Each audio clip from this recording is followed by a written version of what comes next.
Hoje é dia de falar sem filtro de spoilers. Meu nome é Bruno e hoje a gente vai falar tudo sobre Homem-Aranha Sem Volta Pra Casa.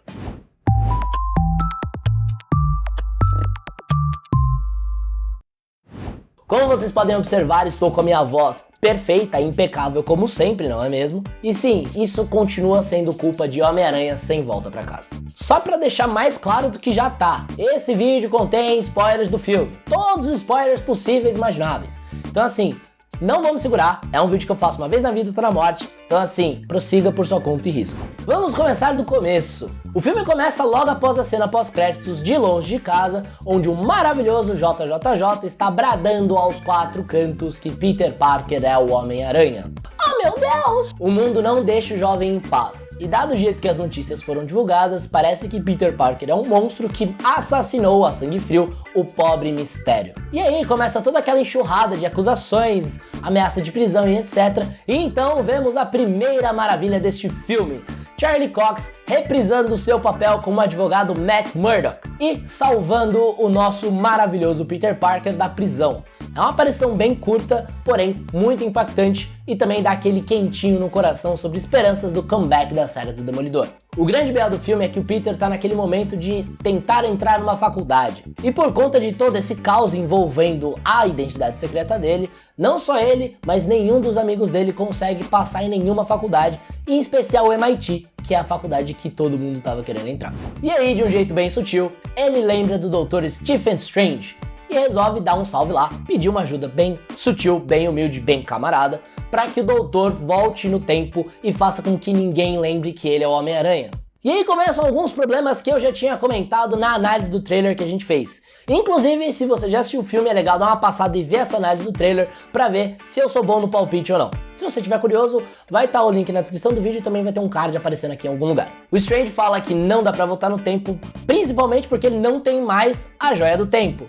E aí, o Wong fala uma frase lá e faz com que ele tenha a brilhante ideia de, ao invés de voltar no tempo, usar um feitiço de esquecimento. Ele fala como se fosse uma parada simples, tipo comprar um pão, mas tem que ser feito num lugar específico, porque é onde a linha tênue do espaço-tempo está mais sensível. Tipo, eu só engoli esse argumento e isso ter sido tratado de uma maneira tão leviana por dois grandes motivos. Primeiro, o filme tem muita coisa pra desenvolver, então se eles gastassem muito tempo elaborando esse começo, pode ser que não ia dar tempo de fazer as outras coisas muito legais que eles fizeram. E a segunda é que isso não saiu impune. A segunda cena pós-créditos fala exatamente sobre as consequências desse feitiço. Então, deu uma apaziguada no meu coração. Mas ver o feitiço dando errado, porque o Peter quis adicionar muita condição, foi meio tipo... ok, dá pra passar, mas deu uma agonia na hora. Tanto que depois que acontece o problema, nem parece que aconteceu nada. E o Strange ter ressaltado que o Peter não pensou em tentar falar com a faculdade, foi uma parada que eu fiquei muito tipo, pô, real, né? Isso ainda reforça o fato de toda essa situação ter sido tratada de uma maneira bem corriqueira. Os vilões começam a aparecer logo na sequência, e a gente começa a entender por que eles foram parar naquela realidade. O feitiço atraiu todo mundo que sabe que Peter Parker é o Homem-Aranha em todas as realidades, e não só aquela. Dá pra reparar também que eles foram enviados em momentos bem pontuais. A gente não vê as cenas, mas pelas descrições dos vilões eles estavam prestes a morrer. O Dr. Octopus mesmo, ele vem momentos antes da experiência dar errada e ele acabar morrendo no oceano. O que gera uma treta que a gente vai falar daqui a pouco. O Homem-Areia, ele foi o vilão mais tranquilo de todos. Ele dá um trabalho, assim, mais da metade do filme pra frente, mas de todos ele é o mais caguei do quinteto sinistro. Ele só queria ir pra casa.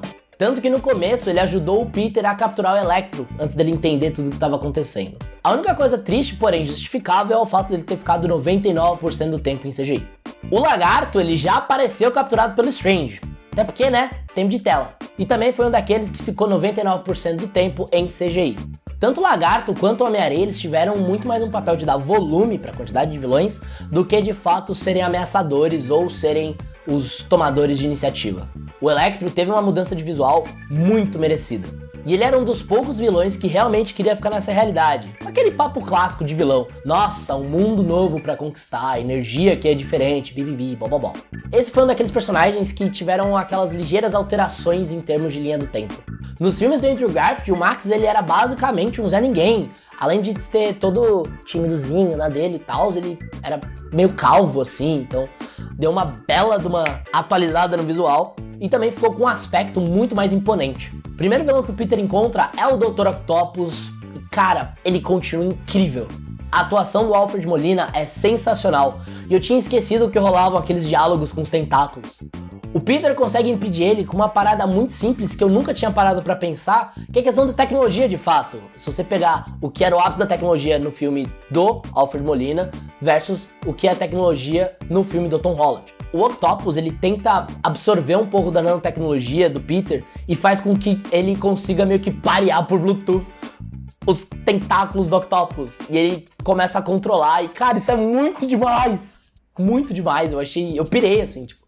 É uma solução simples, mas, sei lá, eu gostei. Eu gostei como fã, sabe? Tipo, justamente por conta desse embate de gerações e de tecnologias, eu achei muito demais. Por último, mas não menos importante, o Duende Verde. O Duende Verde sempre foi um dos maiores vilões do Homem-Aranha, e aqui o Willem Dafoe reforça o porquê ele é tão maligno. O cara tem um transtorno de personalidade muito surreal, e você enxerga de maneira cristalina a diferença entre o Osborn e o Duende. O jeito que o Duende é responsável pela evolução do Peter de uma maneira geral é uma parada que me enche de felicidade. Sim, eu sou aquele fã que torce pela desgraça do meu personagem favorito. Me julguem. Mas calma que a gente chega lá. A Tia May é vital nesse filme. Ela é responsável por fazer o Peter enxergar todo o egoísmo dele em relação aos vilões.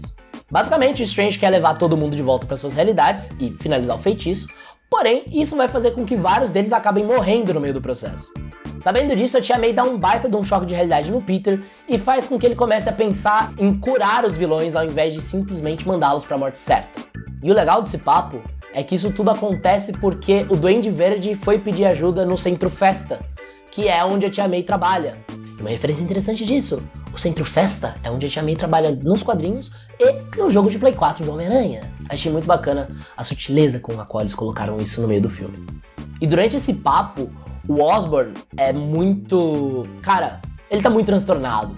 Tipo, ele tá pedindo ajuda e aí quando eles estão separados conversando num canto, ele tá, tipo, roubando comida porque ele não sabe o que vai acontecer com ele. É muito massa ver o quão incrível é a atuação do Willem Dafoe, até nessa sutileza, sabe?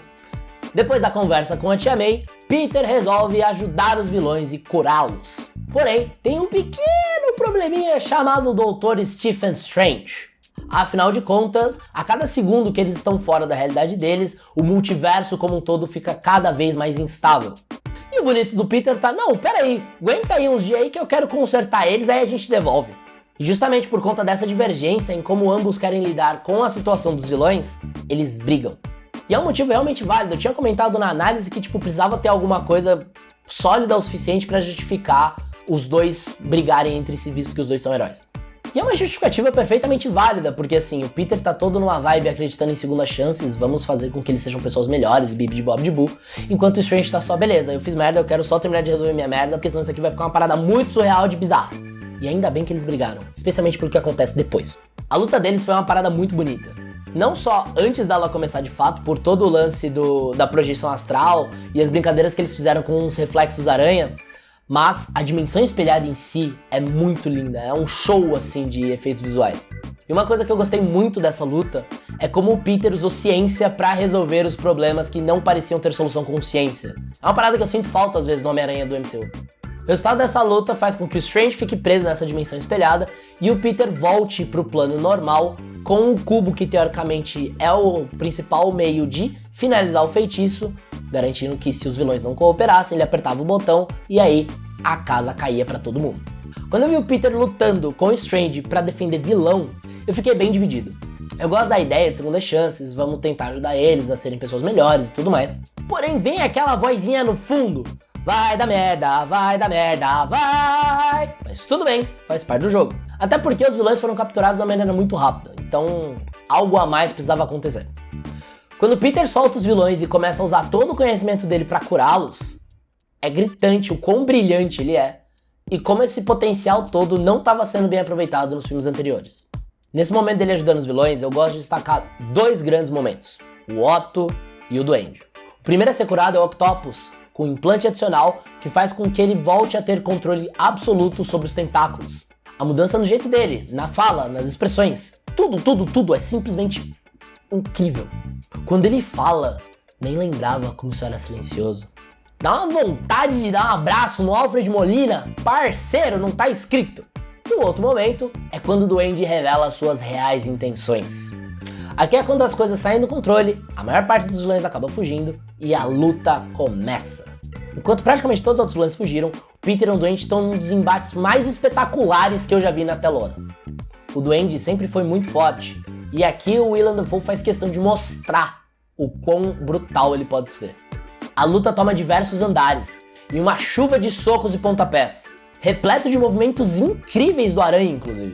Isso é uma coisa que eu gostei muito, a criatividade do Peter em usar os seus poderes. As cenas de luta trabalharam isso muito bem nesse filme. O jeito que ele usa a teia pra se movimentar rapidamente de um canto pra outro, pra ter mais força na hora do soco, cara, isso tudo ficou muito bem trabalhado. A felicidade nos olhos do Duende enquanto ele tava sendo socado com toda a raiva do Peter é de um nível de loucura digno do Coringa. Inclusive o Willem Dafoe daria um ótimo Coringa, diga-se de passagem. Aqui a gente vê um Peter raivoso. Afinal de contas, ele estava fazendo tudo que podia para ajudar, num ato de pura inocência. Quando a batalha parece que vai acabar, acontece um dos melhores momentos desse filme todo. A morte da Tia May.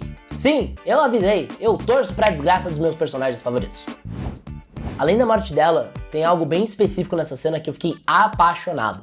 O jeito que o Duende, em meio a toda a sua insanidade, faz questão de enfatizar que tudo aquilo é culpa do Peter. Tudo que ele toca morre. Que ninguém consegue viver tendo o mínimo de proximidade com o Homem-Aranha. É um monólogo que acaba com você. A frase que mais me marcou e eu faço questão de citar ela aqui. Você tentou me consertar, e agora é a minha vez de te consertar. Putz, só de lembrar eu já fico arrepiado, maluco. Ela morre por culpa do Duende, num mix de empalamento por parte do planador com a granada clássica do vilão. Sim, naquela cena lá do trailer.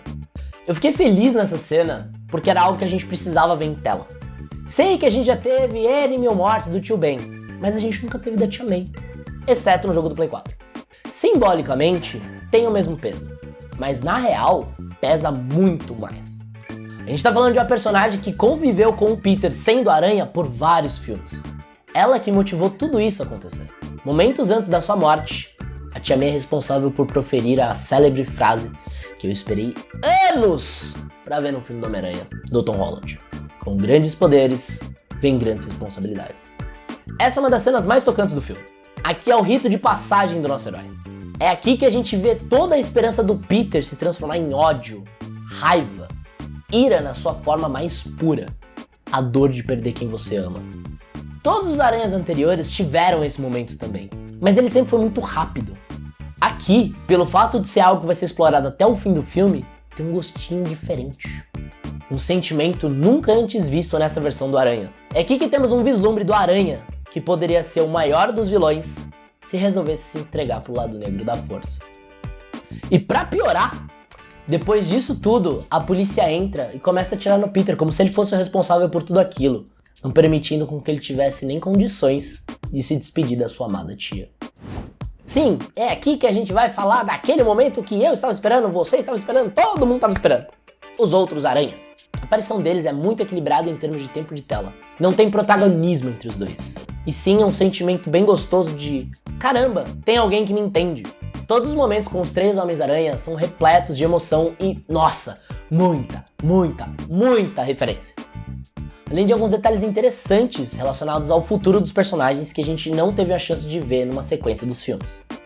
Por exemplo, o Andrew mesmo desabafa que ele começou a pesar mais a mão nos vilões depois que ele perdeu a Gwen, e o Tobey dá uma comentada sobre como ele tá conseguindo fazer as coisas funcionarem com a MJ dele. Mas a parte mais importante e mais significativa de todas foi como o passado deles influenciou o Tom. Ver ele tomado pela raiva, pelo ódio, e jurando de pé junto que ninguém sabia pelo que ele estava passando. E então todos os outros aranhas começarem a compartilhar o passado deles de uma maneira tão íntima que eles nunca tinham compartilhado com ninguém. E ver o Tom percebendo que caramba, eu não tô sozinho nessa. E ver eles tirando o Tom desse abismo, cara, foi muito tocante. Foi uma parada assim que, nossa, meu coração de fã não aguenta. Sério, foi muito lindo de se ver. Não tem como você não se emocionar nesse momento. E então, os três aranhas partem juntos pra enfrentar os vilões e não derrotá-los, mas sim curá-los. As experiências que os dois aranhas mais antigos compartilharam com o Tom criaram um vínculo muito especial e muito único entre eles. Justamente com aquele sentimento de caramba, alguém me entende. Eu não me aguentava a cada interação deles. As piadas que eles fizeram em relação às teias orgânicas do Tobey foram maravilhosas.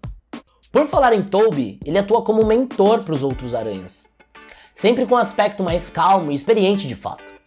Ele falar pro Andrew Garfield, cara, você é espetacular, foi tão... Nossa, foi muito incrível, cara. É muito difícil tangibilizar em palavras o sentimento que dá, é um quentinho no coração.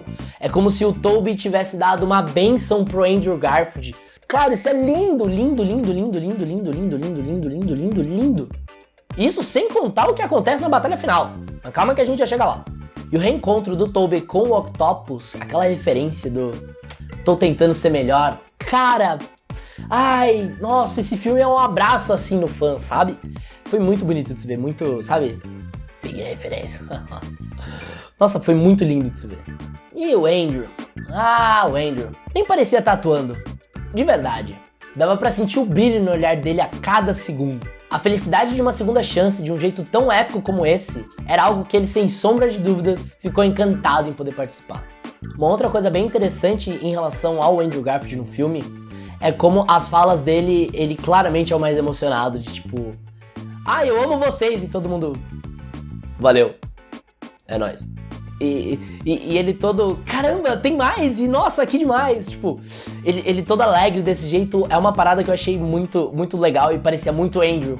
Fiquei muito feliz por ele, de verdade. Tipo, cara, que demais, assim. Isso como fã, nossa, é muito bom. É uma sensação muito difícil de pôr em palavras. Cara, eu fiquei muito feliz. A batalha final é o ápice de tudo que um fã poderia pedir. O jeito que eles não conseguem trabalhar em equipe no começo, justamente por eles não terem experiência em equipes, é muito divertido e também traz um ponto positivo pro Homem-Aranha do Tom Holland, que ele tem essa experiência, então ele tem algo a agregar e não simplesmente ser mentorado pelos seus irmãos aranha. Depois que eles conseguem alinhar essas coisas, o jeito que eles vão se ajudando durante a luta é surreal. É uma teia pra aqui, é uma teia pra lá, é uma passada, é uma puxada, é um impulso. Cara, é uma coreografia linda, é belíssimo. E toda vez que eu lembro dessa cena, um sorriso bobo de felicidade genuína vem à tona. Dois momentos que merecem destaque na batalha final são a queda da MJ e a luta final com o Duende Verde. De fato, quem salva a MJ é o Andrew Garfield. O Tom tava quase conseguindo, mas aí o Duende apareceu, empurrou ele pro lado e aí a MJ parecia que ia morrer. E o Andrew consegue salvar ela e naquele momento é visível. Além de salvar ela, ele acabou de recuperar a sua autoconfiança. A emoção nos olhos dele de ver que ele não falhou de novo é muito tocante. É muito... Caramba, você é espetacular. Nossa, não tem como não chorar. Não tem como não chorar. Ainda falando de Andrew, tem uma cena depois que os vilões estão sendo capturados em que ele tem um diálogo muito massa com o Electro, que ele fala, pô, jurava que você era negro, do Queens, salva um monte de gente pobre, jurava que você era negro. Aí ele, pô, não, mano, foi mal. E aí o Electro solta aquela deixa perfeita. Talvez tenha um Homem-Aranha negro por aí. Sim, Miles, estamos falando de você! O outro momento de destaque é a luta final contra o Duende Verde. Tom versus Duende. O homem que tirou a vida da Tia May. O homem responsável por causar toda aquela dor e sofrimento. O homem responsável por tudo de errado até ali. O ódio nos olhos do Tom é gritante. Você percebe que tudo que ele quer é descarregar toda a energia reprimida que ele tem na cara do Duende Verde. Mais uma vez, a coreografia das cenas de luta do Homem-Aranha estão incríveis. Incríveis. A criatividade nos dá teia pra ir rápido pra ali, pra lá, pra prender. Cara, tá tudo sensacional. Dá pra ver a criatividade nos dá teia, em especial na brutalidade. Aqui a gente vê um Peter raivoso, querendo vingança, prestes a pôr um fim naquilo tudo de uma vez por todas. Um Peter ferido. E aqui vem mais um daqueles momentos incríveis da participação dos outros aranhas. O Tobey é o responsável por correr e impedir que o Tom Holland não cruze a linha do matar. Nisso, o Duende aproveita esse momento de fragilidade de ambos e mete uma adaga na costela do Tobey Maguire. Relaxa, ele não morre. Antes que o Tom perca o controle, o Andrew Garfield joga o soro do Duende na mão do Tom Holland e garante que o Homem-Aranha continue fazendo certo. O Duende estava, enfim, derrotado. E aqui, mais uma vez, a atuação do Willem Dafoe é surreal. Você vê claramente a diferença de alguém que não tem a menor ideia de como foi parar ali e tá se perguntando o que ela fez. Parecia tudo certo, até que... feitiço precisa ser finalizado. O Strange não tá conseguindo conter todas as brechas que estão abrindo no multiverso. E então o Tom Holland percebe qual é a única solução para esse problema de nível multidimensional. Nenhuma exceção. Ao fazer o feitiço com todo mundo esquecendo, o multiverso pode voltar ao normal. Então, mesmo contra a própria vontade, Strange aceita o pedido do jovem Peter para fazer com que todo mundo, os Vingadores, o próprio Strange, seus amigos, sua amada, todo mundo, esqueça que Peter Parker é o Homem-Aranha. Enquanto o feitiço está sendo finalizado, começam então as despedidas. Do Homem-Aranha desse universo pro Homem-Aranha dos outros universos, do Peter pro Ned, e é claro, do Peter pra MJ. É aqui onde o Tom assina sua redenção por completo, de maneira esplendorosa. Ele abre mão de tudo para consertar as coisas. E é aqui que as coisas só podem melhorar pro nosso Peter Parker. Isso era o que eu queria ter visto desde o começo do Homem-Aranha no MCU. Um Peter azarado, otimista, sofrido de batalhas, sem dinheiro e sem poder contar com ninguém além dele mesmo. O feitiço fez com que as pessoas esquecessem, mas não mudou tudo. A Tia May morreu. O Happy não sabe mais quem ele é. Ele não é mais um Vingador. Ele tenta contar a verdade pra MJ depois do feitiço, mas algo dentro de si impediu ele de cruzar essa linha. Será que as palavras do Duende pesaram demais nele? Será o simples medo inerente ao Aranha de achar que todas as pessoas que ele vai ter perto vão sofrer? Todas as anteriores? Talvez. Eu só sei que desse jeito ficou perfeito.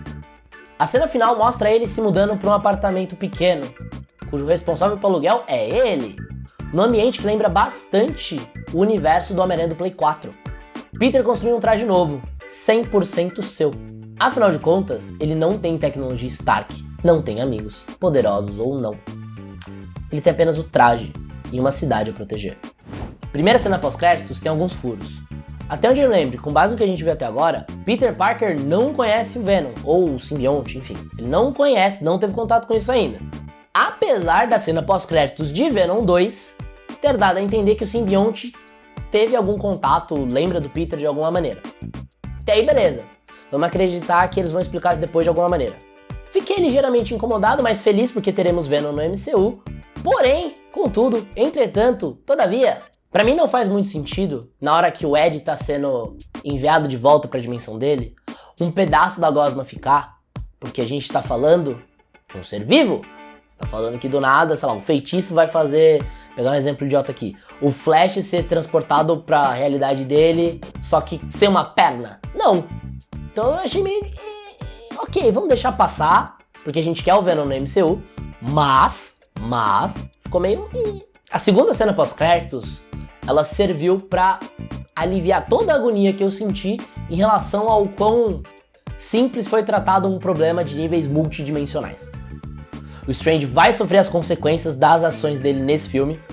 E uma parada que eu achei fenomenal, a gente vai ter em live action o Doutor Estranho do Mal, que a gente viu no episódio de What If.